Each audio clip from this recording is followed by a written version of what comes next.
That persistent chin acne isn't just bad luck. It is a direct distress signal from your adrenal glands. You have likely spent hundreds on cleansers trying to scrub away symptoms while your hormones were actually screaming for internal balance.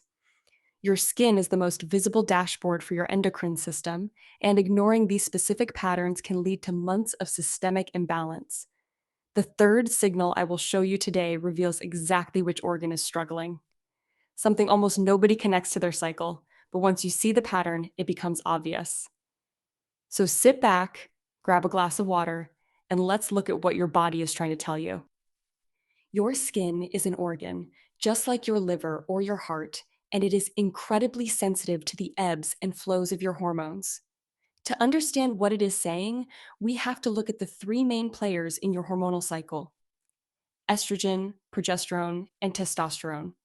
Think of your roughly 28-day cycle as a business meeting where these hormones rotate leadership roles.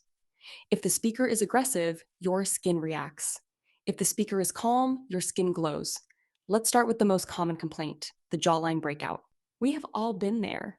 You are doing everything right, eating clean, using your serums, but right around day 22 of your cycle, a deep, painful cyst appears right on your chin. This isn't a failure of your face wash. It is a classic sign of the luteal phase. During this window, estrogen levels dip and progesterone takes the lead. If your body isn't balancing those hormones properly, or if your insulin sensitivity shifts, your skin's oil glands, the sebaceous glands, go into overdrive. A 2022 study in the Journal of Women's Health found that over 60% of women experience a significant increase in sebum production during the week before their period. This is your skin signaling that your progesterone to estrogen ratio is putting pressure on your oil production. It is not just clogged pores. It is a chemical message. The easiest way to address this is by tracking your cycle and adjusting your routine a full week before the breakout usually happens. Stop waiting for the pimple to appear. If you start using a mild salicylic acid or a clay mask on day 18, you are effectively pre-treating the area. You are telling your skin, I know what you are about to do, and we are going to keep it under control. This is the easy win. It requires no expensive blood work and no prescriptions. Just a calendar, a pen, and a proactive approach. It turns a reactive game of whack-a-mole into a structured maintenance plan. Now, here is where things get a bit more nuanced. Let's talk about the mid-cycle shift. Around day 12 to 14, you might notice your skin looking incredibly vibrant. You are ovulating.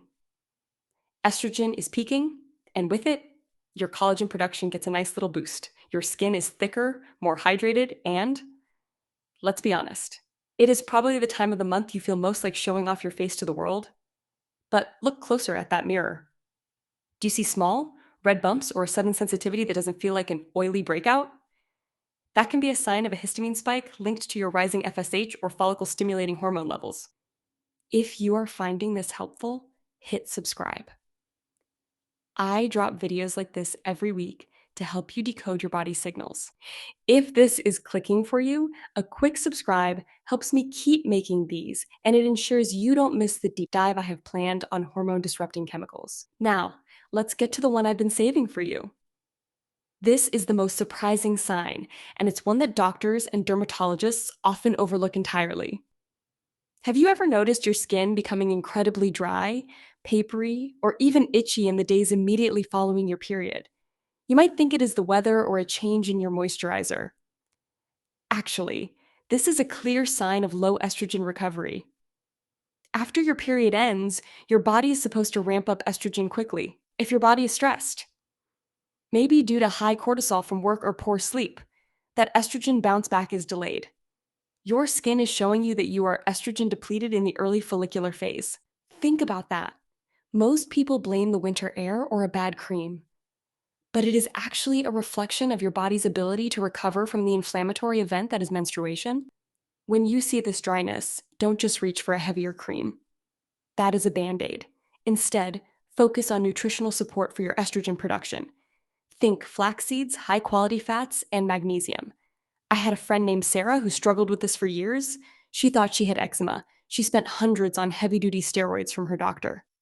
It wasn't until she realized her eczema only happened from day 5 to day 7 of her cycle that she connected the dots.